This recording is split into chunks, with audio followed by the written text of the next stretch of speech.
Okay, we're live here. Let's share the daf.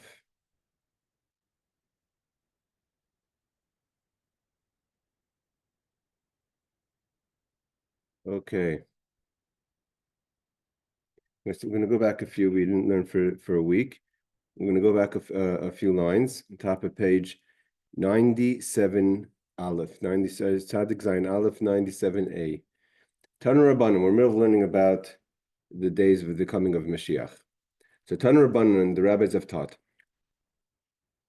Shavua sheben David ba boy.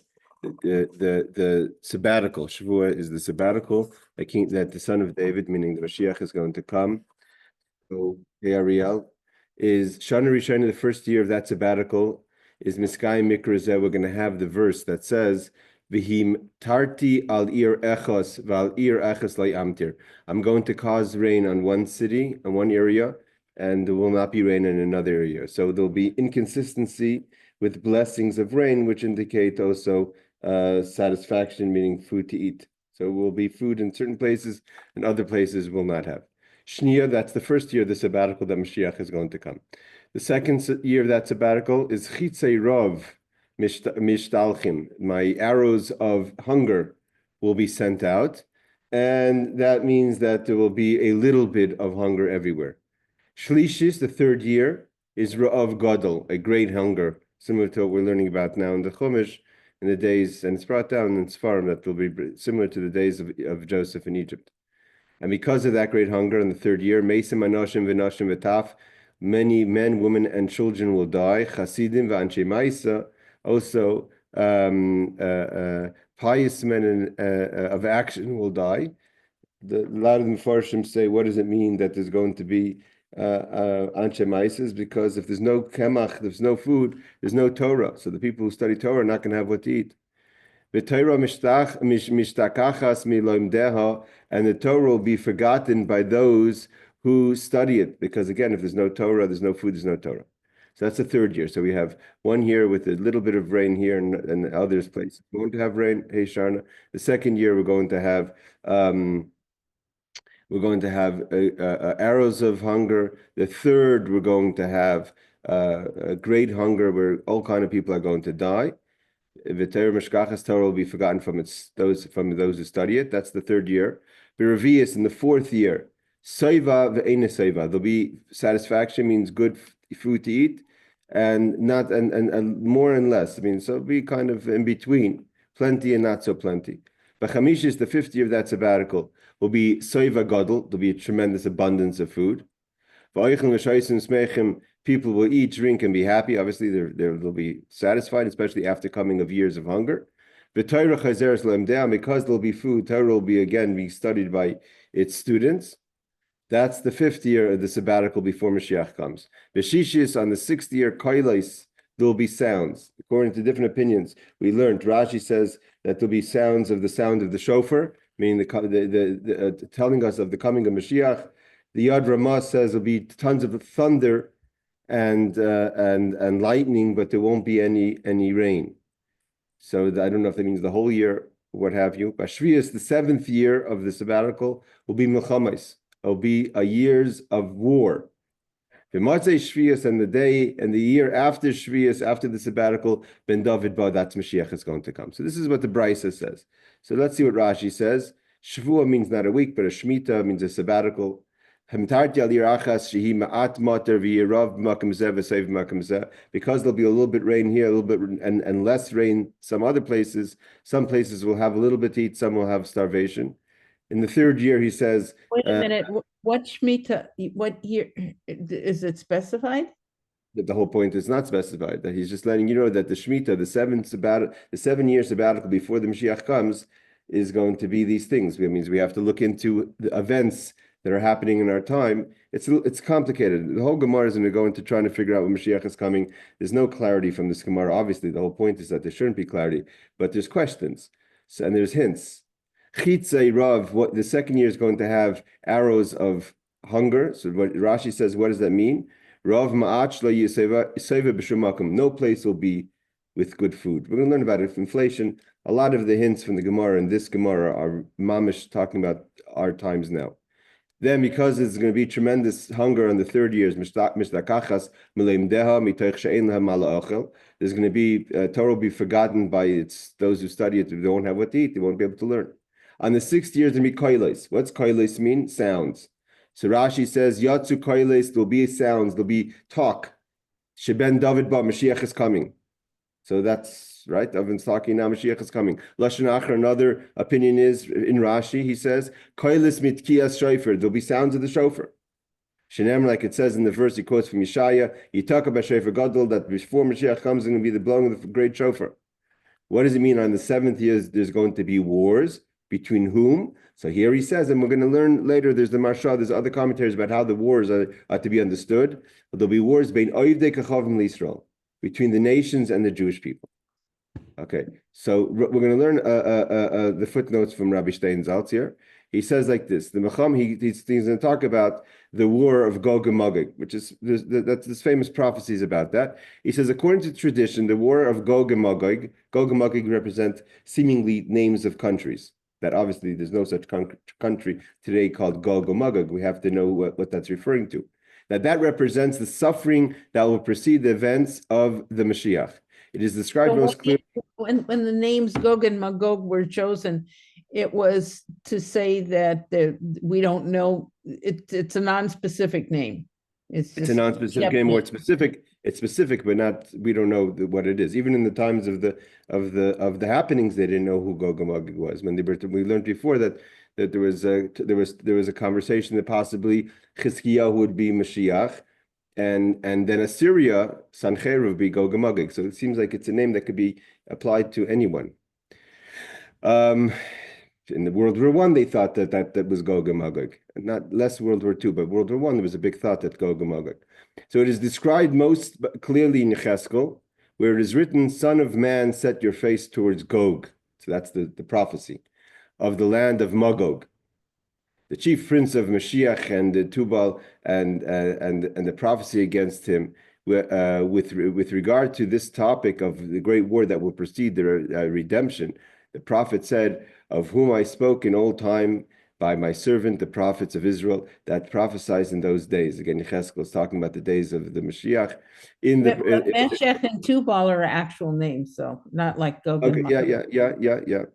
And he says, in the prophets, there are explicit and indirect references to this great war. One unique aspect of this war is that it will be a war not merely against Israel, but against God himself. And that's what we're going to learn about soon in the Gemorah. Therefore, the word described in Tehillim, where it states, the king of the earth stands, and the rulers take counsel together against the Lord and against his Mashiach, which is that's the end of chapter 9, I believe 89, is understood to refer to the war of Gog and Magog.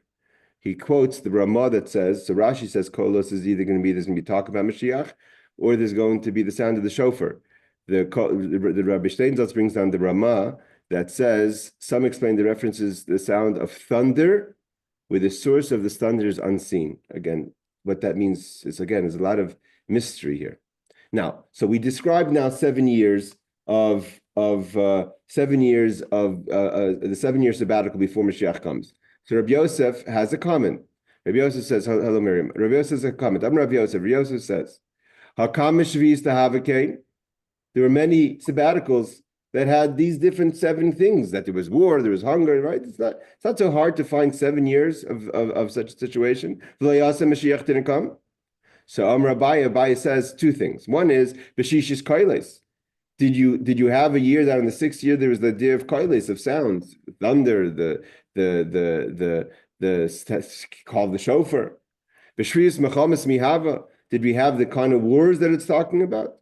V'oid, and even more so, Rabbi says, Kesidra Mihava. It's very good. It could be you could find 7 years that had these things, but did it have it in the order that the Bryce is talking about? So let's see Rashi. Rashi says, did we have such years like this? Shana Achis Rav, Shana Achis Eva, Vafkein Leba David, Ben David. So Rabbi Yosef says that we've had years that had kind of these things, and Mashiach didn't come. So Abaye says, "B'shishis koilis mihava klum yatsu koilis sheben David ba." Have you really heard calls? Rashi says he's using his first translation of koilis. That Mashiach is coming. Have people really called for Mashiach? That hasn't happened yet. Void. It started in 1944. The previous Rebbe says, "La'altu l'tshuva, la'altu geula."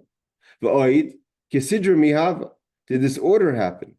Klaimer elo atzaris diktani hachi. These things, that difficulties that we're studying about now, we didn't have one sabbatical that had it according to the order that the Gemara just said. How did they come up with in the Gemorah this series of these specific things? I mean, who even made that up, and how did they? This is Agada. This is Medrash. They're not giving the basis for it. He quotes one pasuk in the beginning of the sabbatical that it talks about the rain will be rain and a little bit of rain, no other rain. But he's not. They're talking about tradition. These are traditions that they have of the days of the coming Mashiach. All the parts of Mashiach are very complicated. And that's why the Rambam says you're not allowed to give dates. Okay, Rabbi Steinsaltz chose to continue to put this to hold this in the Gemara, this line here, because some people take it out. So he says, "Asher cherfu oivecha Hashem, asher chayfu ikvos Mashiach." This is Tehillim 89. That your enemies taunted, Lord, they have taunted the footsteps of your anointed. So this is a verse that's talking about the people that are kind of against Mashiach. Some people say we should take that verse out, but the Rav Steinsaltz has kept it in. So he says like this. Tanya, we learned. Rabbi Yehuda says, Darsha ben David ba. Rabbi Yehuda has the tradition that the generation that Mashiach will come. Beis Havad, we don't know what Beis Havad is yet, but Beis Havad has many translations. Yil Nus is going to be for prostitution. Okay, so Rashi, we're going to learn Beis Havad is to be a place that the study halls. So either because the study halls those days were kind of out of the city, we learned that in the laws of Shabbos. So they're kind of out of the city, and therefore they're going to be void of people, and therefore people take advantage of them to have prostitution. Others say that the people, the students themselves, are going to be behaving in such a way. So the question is it a reflection of the generation, or a reflection of the starvation? Therefore, it's going to be empty space. Who's been paying attention to the news the past 18 months? The north of the Galilee will be destroyed. Gavla, most translation is the Bashan, which is the Golan Heights. Yesham will be desolated. V'anshe Gvul, the people that live on the borders of Israel, right? People on the borders of Gaza, the border of the north. Yisayvu mi'ir li'ir, they'll be homeless, they'll be out of their houses. They'll be going from city to city, v'lo yechanenu, they won't find rest. V'chachmas hasayfrim tisrach, and the wisdom of the scholars will be diminished. Or this tisrach means also spoiled or disgusting. And those who fear God, those who are fear of sin will be despised. People won't like the people that are trying to do according to the laws of Torah. And upnei hadar, and the generation of Mashiach is going to be kipnei kelev, like the face of a dog. All right, so let's see. Rashi will help us out a bit. And how do we understand these descriptions about the days leading up to Mashiach? So he says like this: Asher cherfu oivecha Hashem, asher cherfu ikvos Mashiach. What happened? Asher cherfu oivecha Hashem, asher cherfu ikvos Mashiach. He quotes the verse from chapter 89 in Tehillim. So he says, Lo yisfar shaykra lemay ichtev. Why did the Gemara add this verse into the text? It doesn't really add anything. Be not using the verse for anything. So Rashi says, my teacher, he learned in his school. We added this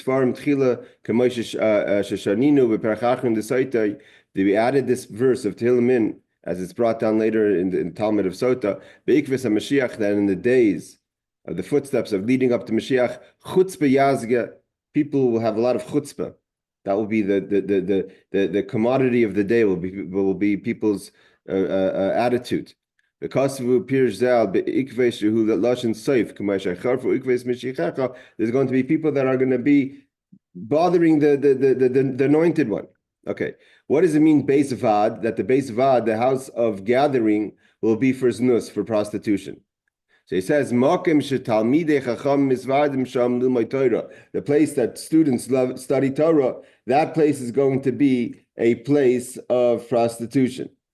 Again, the Yad Ramah says that it's going to be that people in the yeshiva are going to be behaving that way. It's going to be with the prostitution openly. Hachi kazinan v'hagavlon, makim sheshmoi kach, which is the Gavlon, which again, most opinion the Gavlon is the Golan Heights. Is Yishtoimim is going to be destitute. Anshe Gvul, the people that live in the border, Anshe Gvul Eretz Yisrael, the people that live in the border of Eretz Yisrael will be homeless, right? Anyone who's in Eretz Yisrael the past 18 months, anyone, the north is homeless, and the western border is homeless. Lashon Acher, Rashi is another translation of Gvul, meaning to say Anshe Gazis has a Sanhedrin. They're on the why the Anshe Gvul, why they call the Anshe Gvul the Sanhedrin is going to be kind of homeless, is because they're on the border of the Beis Hamikdash. What does it mean that the Pnei Hador, the face of the generation, is going to be like the face of a dog? So Rashi says the Damin Mamish Lekelev. People are going to look like dogs. Lashon Acher Kipnei Kelev Shleis Bayish Dem Izeh. It's not going to be. It's not literal translation, but it means people are not going to have shame. The idea of shame is going to be lost. Okay. We'll skip this note from Rabbi Steinsaltz. He adds, Didn't they think that the final assault would be coming from the north of Israel? That's there's a lot of verses. That's a verse Mitzafon. See, the thing is that verse Mitzafon, that from the north it will start, could be understood for the destruction of the first temple, when Bavel, which was the north of Eretz Yisrael, came to destroy the temple. But we have that. It was to the east. It's northeast. Babylonia is northeast of Eretz Yisrael. See, he says, okay, we'll see. He quotes. He says over here, see Rashi, who questions the placement of this verse, and the Marshal, famous Marshal, who holds that it's not part of the text of the Gemorah. The Marshal explains that it is an introduction to everything that follows. The enemies of the Jewish people will taunt them when they see the length of the exile and the troubles that the Jewish people are experiencing. They can use that against the Jews. What's it mean? The base vad, the place of assembly will be for prostitution. Some explain that this means that the promiscuity will be so abugades, I can't pronounce these words, that the hall of assembly devoted to lewdness will be established in the central locations. Okay. What's Vagavlin Yesham? So Rashi, so he says this is a variant reading, and so here he brings on the Yad Ramah that says the Gavlon is also in the word Gvil, which means parchment. It will be desolate, meaning that the Torah, which is the parchment, will be perceived as false. People won't believe in the Torah anymore, and its directives will not be fulfilled. People won't keep the Torah. Likewise, instead of residents of the border, Gvul, will circulate. The variant reading is the people of the parchment, Gevil, which is the parchment, will circulate, meaning scribes who write Torah scrolls will wander from place to place due to difficulty earning a livelihood. People won't want to respect the Torah scholar. Now he says, what does it mean, the Pnei Ador Pnei Kelev, that the face of the dog is like the face of the generation like the face of the dog? So Rashi says either literally or they won't have respect to each other.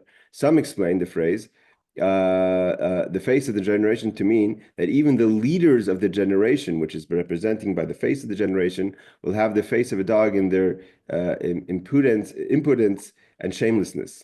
Apparently Gavlin was an Aramaic name for the Golan, which had a sizable Jewish population at the time in the Golan Heights. So therefore the Golan is going to be also destroyed. Again, these are things that are happening mamash now. Okay, let's get back to the text. What else is going to happen? V'ha'emes nederes, and truth will be lacking. Neder means lacking. How he quotes a verse? How do we know? It says, "V'tiya emes nederes v'sar meira mishtoilel." It says he quotes the verse, and he who departs from evil is negated. So v'sar meira mishtoilel. The he who departs from evil is negated. Why? My here emes nederes. What does it mean? There won't be any truth. Amr debei Rav, the yeshiva of Rav says, Milamed comes to teach us. Shenasis adorim. There'll be like groups of flocks. Vayleches la, and they'll be going around. It won't be kind of the Torah students. The people that keep the truth will be kind of isolated.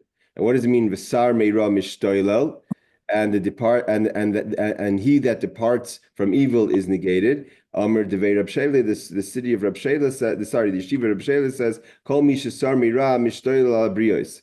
Anyone who deviates from evil is deemed insane by the people. The people who try to keep the Torah or avoid evil, people are going to think you're crazy. There's many ways to interpret this, right? Because today there's a lot of conversations, a lot of narratives that are being questioned. So, and if you don't agree with that narrative, you're considered crazy. You get ostracized, right? So Rashi says, "What's mishtoil al brius? Kol ha'olam oimrim alav shaita." Whoever doesn't agree, if people find that you want to keep to a certain old traditional way of Jewish thinking, and and you're avoiding what people want to call today is okay, so everyone's going to say you're crazy. From the word foolishness.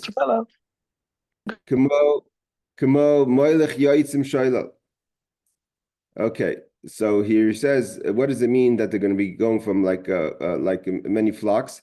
So some explain this is a reference to the proliferation of schools of thought. Okay, there'll be different schools of thought with each claiming monopoly on the truth. Okay, that's also happening now. Everyone thinks that their way is the best way, and if it's not their way, then it's the wrong way, right? So a lot of this disrespect, and it's my way or it's only my way. So let's see, there's some more commentaries I want to bring down. Okay, there's a lot of commentaries on Pnei Ador, Pnei Chelek. It's brought down many times in writing.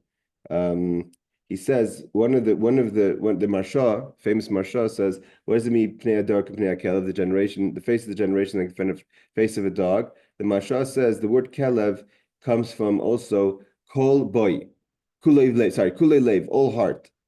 That people are going to project themselves as if they have a heart towards you, but it's not going to be it's not going to be real. And people are not going to be real. Who wrote this, the Gemorah, considered prophets? Because it seems more prophetic, more like prophecy than more legalistic type of thing that they would do.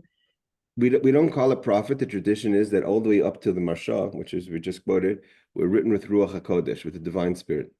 So it's a kind of prophecy. Prophecy means a prophet doesn't mean that you know something. A prophet means you've been told to say something. It's not the same thing. Knowing something and being told to say something are not the same thing. A prophet's job is. What I meant was, it seems like so it is like they're predicting, or they're saying this is the way it's going to be, like a prophetic, So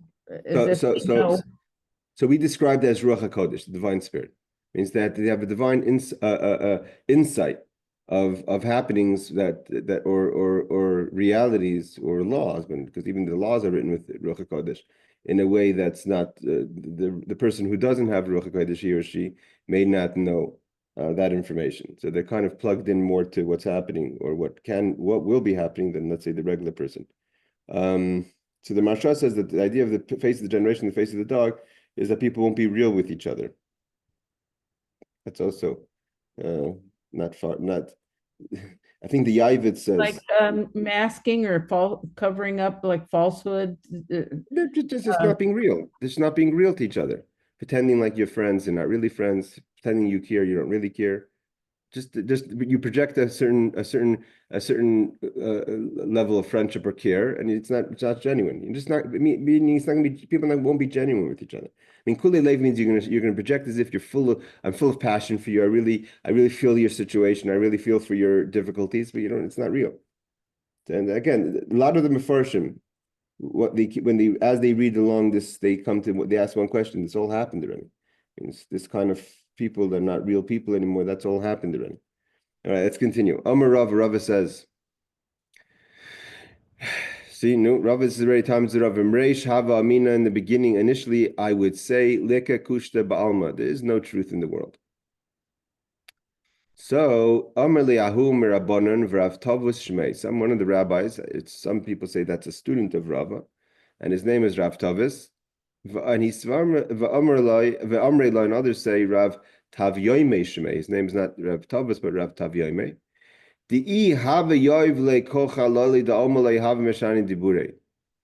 he says that who was so honest that if they were to give him the entire world, he would not deviate from the truth in his statements. It means he would say everything exact. It's a little bit like we spoke about yesterday in the Shmuz. Zimna chada ikla lahu asra. One time, I happened to come to a certain place, v'kushta shemei, and truth is its name. The place was called Truth. Lehava meshani b'diburayu, and people would not deviate at all in their speech. You're very exact. If they said something, was calculated and honest. Lehava masei inish mihasem beloy zimne. No one died young in that place. People lived out their life. Obviously, no one lives forever, but people lived out. There's a concept of dying young. Means, what does it mean dying young? You're allocated a certain days by Hashem, and you don't live those days. So people didn't lie young in that place. Is Nesivi Itza Minayu. And I guess this Reb Tavya or Reb Tuvya, he married a girl from that village that was called Truth, and everyone lived out their time. V'havli Tartin Benin Mina, and I had two sons from this woman who is from the city of Truth. Rashi says, what does Rava say that he didn't believe in truth? He says, Rava didn't believe that there was a person who always tells the truth. It doesn't mean that you're saying, you can't trust them if they're telling you if it's raining or sunny outside. But there's always something, when it's an agenda, when it works for them, they don't always say the truth. Even if you gave me all the wealth in the world, I wouldn't change from my speech. The shaker and it's connected to the fact that he went to the city that was called Truth. Now we're going to find out why, because he was affected by the fact that he married someone from that city. Reb Steinzot says that Rav Tavut was a fifth generation Babylonian Amora and apparently a student of Rava, whose statement is cited on several occasions. Okay, one day, so he married and he has two sons from this young woman who comes from the city of Truth.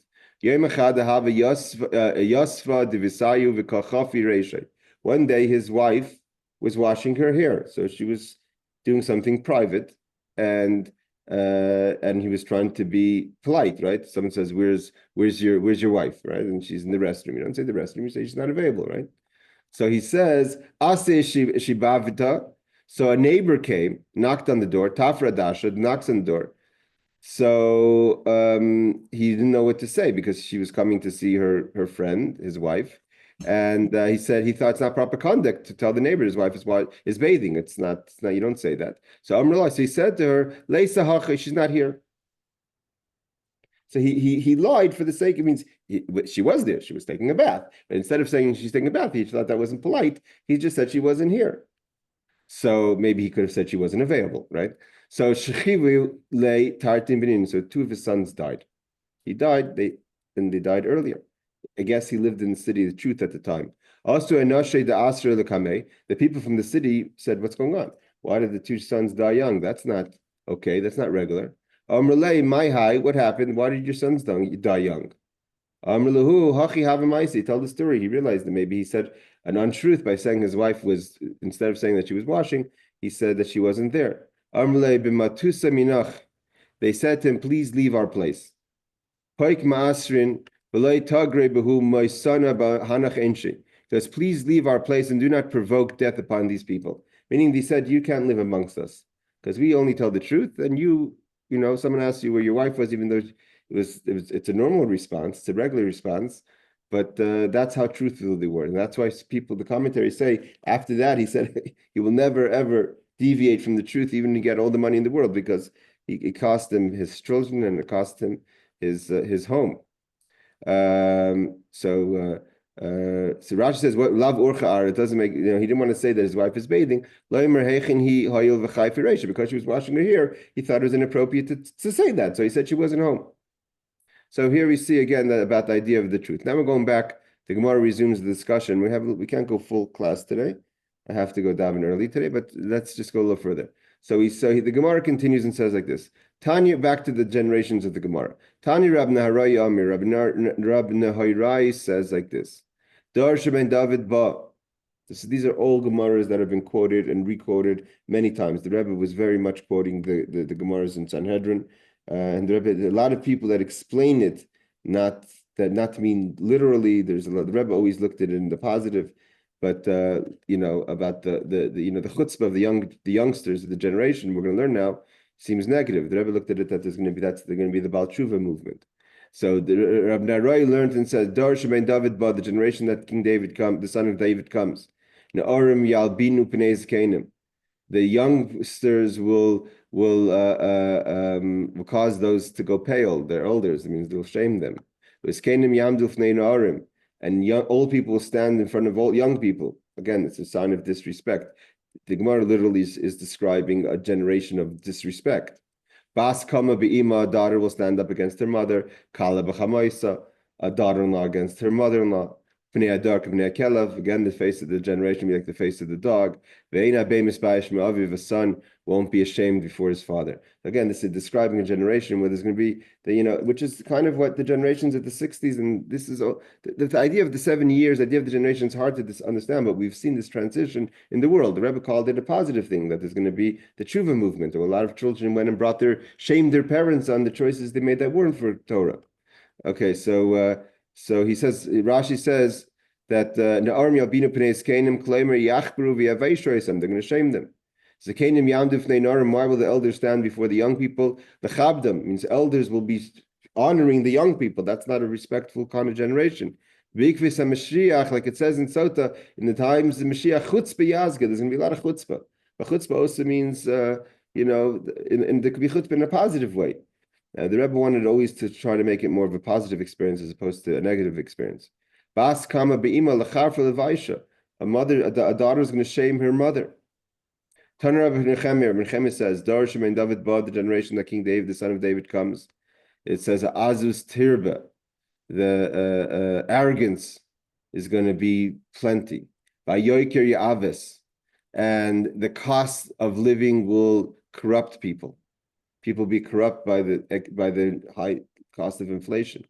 Hagefenit in Pirioi, we will have plenty of grapes, means there'll be plenty of resources.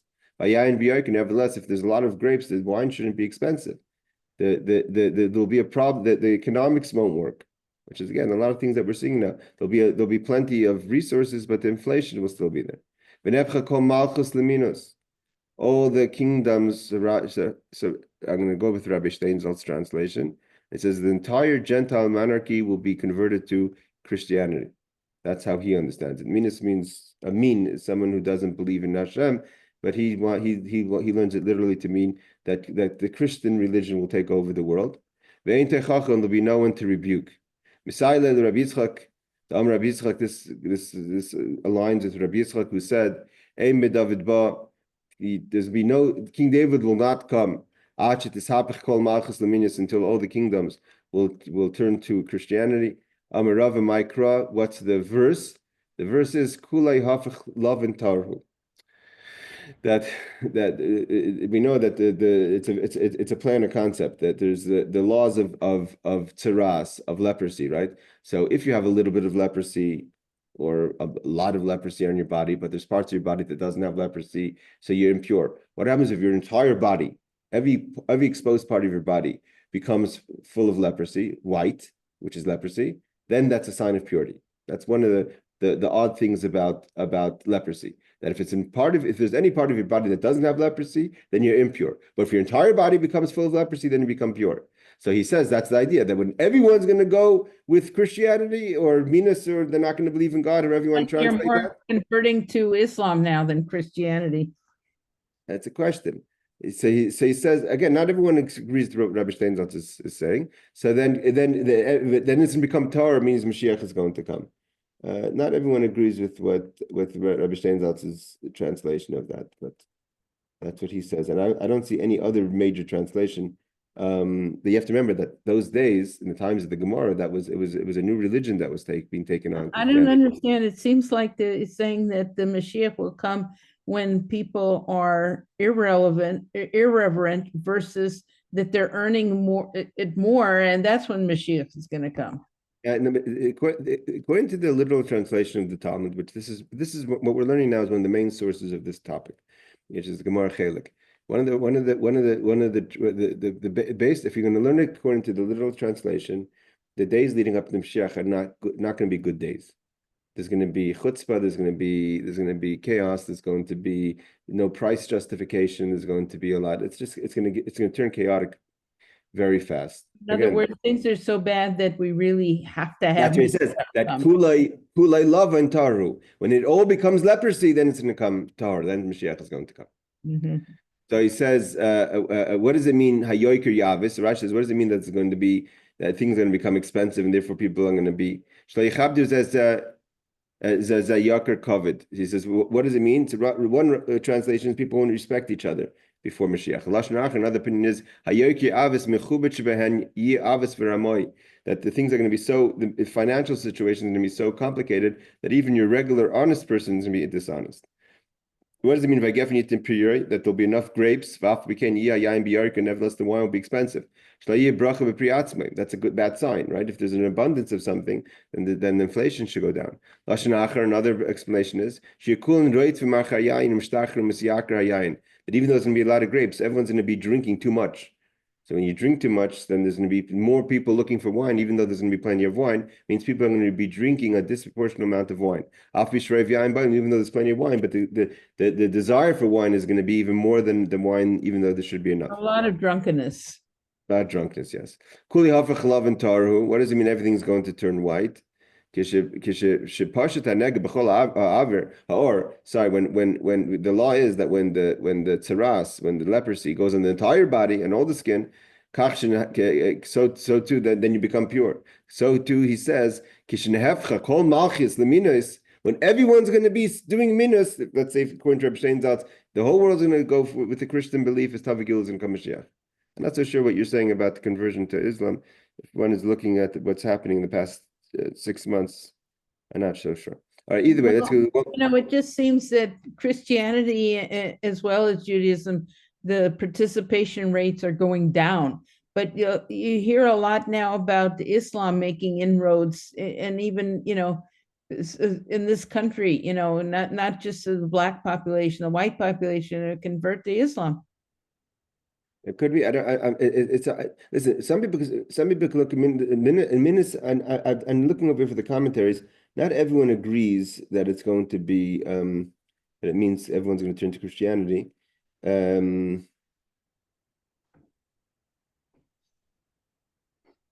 the Adrama also. Most people seem to be accepting that translation. Let's just do one more. The Gemorah says like this: Tanur Rabbanan rabbis have learned. He quotes the verse that says, "Ki Adon Hashem Amei," right? For the Lord shall judge His people. Ki yira ki azlas yad ve'efes oter ve'azuv. So, and atone for His servants, and when He sees their power is gone and there is none shut up or left. So, what's that mean?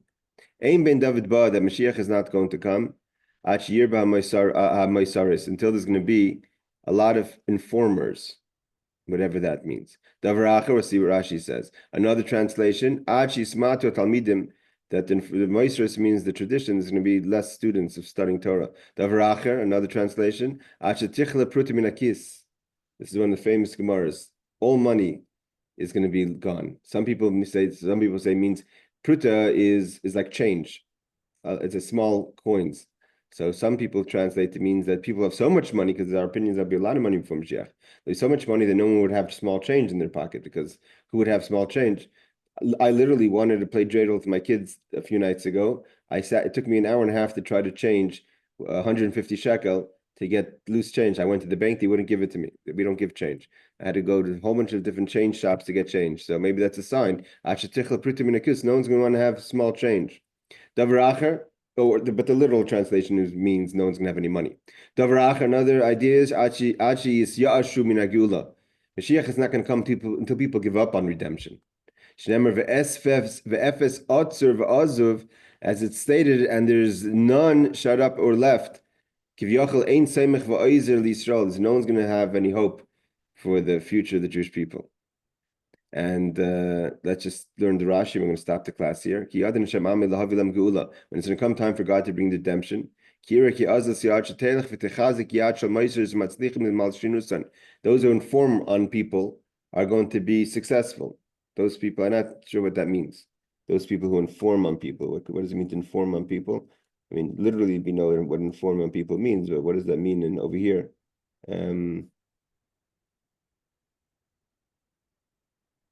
people say it means it's going to be tshuva. There's going to be no students that are bringing the Jewish people back to Torah. People will be empty-handed. They won't even have. They won't have any money. That's what Rashi says. But the other Mefarshim that bring down the Rashash and others that says no, there'll be plenty of money, but people won't have any small change because they'll have only bills, right? They're going to be saying against God, they're going to have no hope for redemption. There's no one to help the Jewish people. The Jewish people will be so despised, right? Every country condemning Israel. People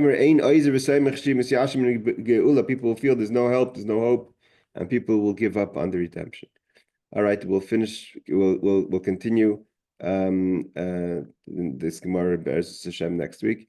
Thank you all for joining. Again, this is fascinating Gemorah, and it continues for a while. I almost feel like, we're getting to the point where they have to give up on fighting anti-Semitism because it's so rife, it's so worldwide spread that what can you do, sort of thing, You have to fight it, Yeah, you have to fight it, no question. But it seems like there's going to be a feeling of hopelessness. Again, the Rebbe goes through this entire Gemara and kind of tries to give it a positive look that we shouldn't be, the tradition by the Jewish people were for 2,000 years, that the days leading up to Mashiach are not going to be good days. A lot of people look at negative things in the world as signs of Mashiach, the Holocaust, after the Spanish Inquisition, after the Cossacks, there was huge Mashiach fever after horrible things that happened based on these Gemorahs that we're learning now that kind of indicate, they're alluding to the idea that there's going to be a lot of suffering before Mashiach. So the Jewish people lived thousands of years with this feeling. Given that prediction of, and that we're living in that suffering time, did they talk about how they their coping skills basically is, within their spiritual selves, or their communities, but how would they, look at that? How do you feel good? How do you thrive in a higher spiritual way when so much is going on around you in the world? That's why, like the Rebbe said, that the idea that it says that the youngsters are going to go against the old people, not in a way of negative, like in a chutzpah, but that they're going to rebel in a good way. They're going to tell their parents this: enough is enough. Enough. That the golf course and physical and material is what dictates.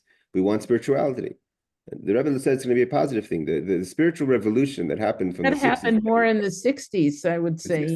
Yes, so the Rebbe in the 60s called that from with the time of the Six Day War. Yeah, it's so well, much. There's a lot of tshuva going on in the world. A lot of tshuva going on. All right, ladies and gentlemen, I got to go. Laila Tov, thank you for joining. Thank you, Rabbi. Laila Tov. Thank you.